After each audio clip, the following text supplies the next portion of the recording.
Hello my fellow investors and welcome back to another very special video. Today guys, I would actually like to revisit a topic that I haven't talked about in a little bit, and that is essentially guys the best way to build wealth in finding a new place to live. Now if you guys have been here on my channel like way back then, even when I didn't have like a really good microphone, I have talked about possibly finding a better place to live. As y'all know, I live currently in Pennsylvania, and as of current situations, I have decided to officially move out of the state, which is the reason why I actually started investing once again, because I want to develop a nice dividend income so that way I can support my future family and my future kids with just my dividends alone, and of course with YouTube as well.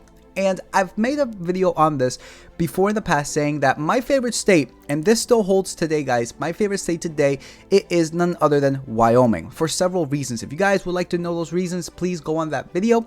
It's pretty much titled Why Wyoming is the Best State, and I still hold to that, don't get me wrong. However, my girlfriend, my significant other, she's not too happy about the idea of Wyoming. So I figured, you know what, let's look at other states to see if I can actually find one that she may like. And I have found that, well, Tennessee actually checks off a lot of the boxes that Wyoming actually did as well. Now, it doesn't cover all of them, but it's a pretty good amount overall. And it's one that I'm actually pretty comfortable in saying that I wouldn't mind moving into. So with that said, I would actually like to go over guys my financial reasons as to why I actually wouldn't mind going to now Tennessee. So let's start off guys with the first reason, and that is none other than Tennessee essentially has no state income tax, which is amazing. And the reason why I absolutely love this guys is because, well, you know, as somebody who doesn't like to pay taxes, which I don't know who in this planet does like to pay taxes, I don't want to give my money more to the state than what I already have to. The federal government's already taxing me way too much, and then on top of that, the state that you currently live in also taxes you a whole lot. So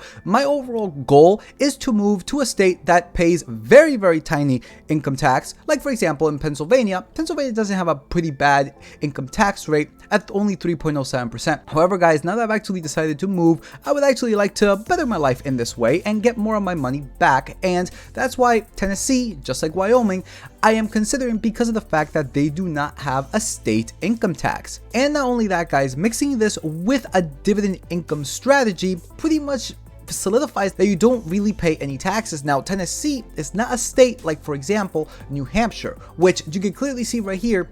They do not have a state income. However, notice this fine print over here, 2 stars, right? State only taxes interest and dividend income. So New Hampshire is a state, for example, that doesn't have a state income tax. However, if you make dividends, you actually get taxed at around 5% when it comes to this. Tennessee, just like Wyoming, is not one of these states. So the fact that at the state level, assuming I am getting money through dividend income, I pay 0 in taxes, and then guys, at the federal level, if I file single, let's just say you're filing single, to the first $44,625 in total net income, you actually pay 0% in taxes and only 15% for the next $44,626 to $492,300. You only pay 15%, guys. That is absolutely incredible to see, and this actually even goes even better if you file married as well. So to sum it up, moving to Tennessee when it comes to an income tax perspective really does save you an overall amount of money and brings it back into your pocket, because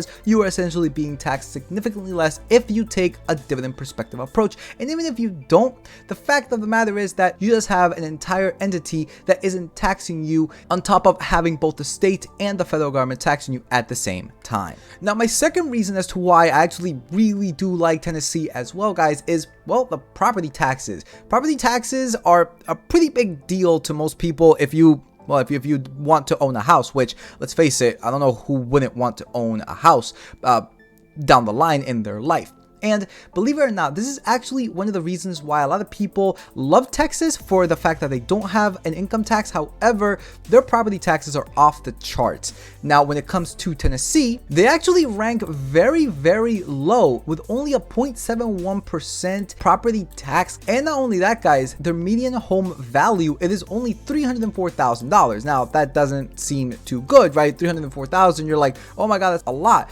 Compare this to a bunch of other states, around $304,000. I think it's perfectly fine. And on top of that, majority of these houses, at least from what I've seen on Zillow, they really have a big backyard, as in like several acres. It is up there. Now, Wyoming is actually one of the best ones because I believe it has the lowest at only 0.61%. However, again, Tennessee is still fairly good at only 0.1% above that of Wyoming. So if you are planning to essentially buy a house in the future, Tennessee isn't looking too bad with only 0.71% of property taxes. And then on top of that, if you take a dividend investing strategy or just a normal active job strategy, you're still saving a ton of cash just by the fact that their property taxes are really low and you have no state income.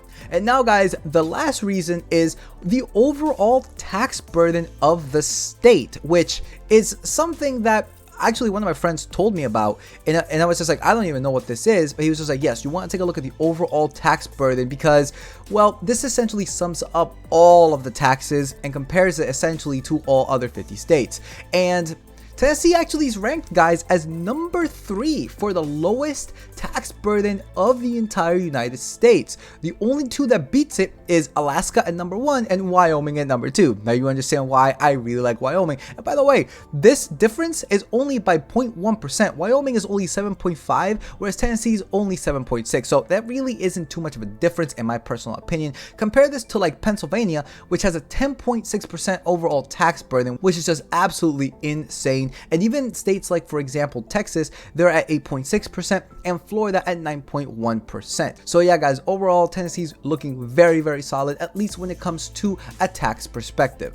Now, even though I have said a lot of good stuff when it comes to Tennessee, the fact that they don't have a state income and the fact that when it comes to dividends, they also don't tax that either.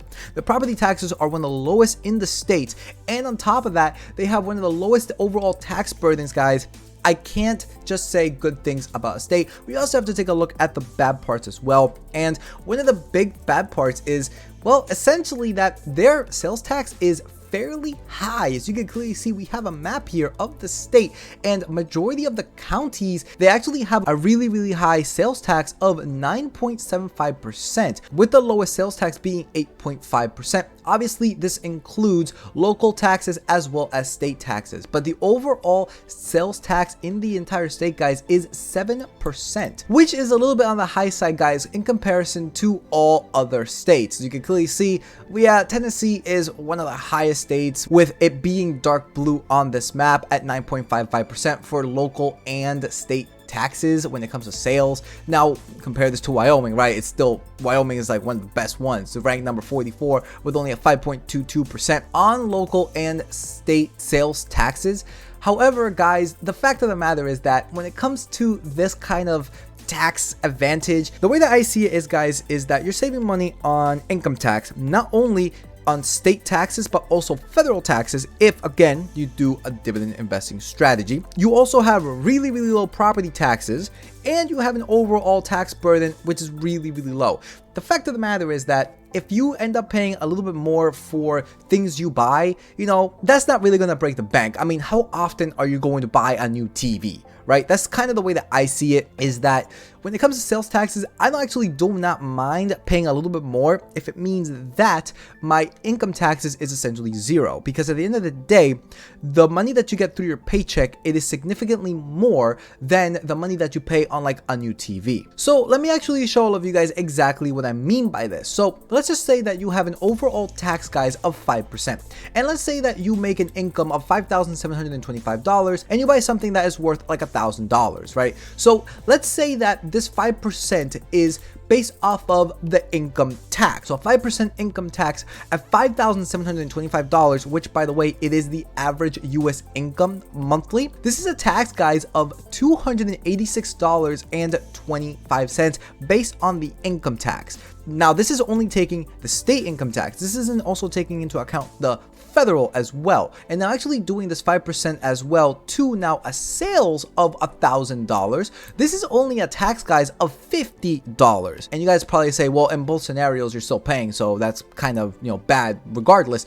But the way that I see it is, would you rather pay $286 per your income, which you are constantly getting because you are constantly making income in order to survive? Or would you rather pay a 5% sales tax on, like, let's say $1,000, which only ends up being $50 on something that you may not even buy that consistently? Again, how many times do you buy a new TV, right? Now, obviously, you do always need to eat. You always need to buy food, but that's not really my point, though. The point is that on discretionary things that you really do not need, you probably will not end up seeing a big chunk of change being taken out of your bank account with a 5% sales tax because of the fact that you don't end up buying that discretionary things that often. However, you will see a major difference when it comes to a 5% income tax if you are working and making an income. So when it comes to a sales tax, guys, yeah, I understand that it is very high. However, I see it as like all other forms of taxation is actually very beneficial to the individual, and only this one isn't.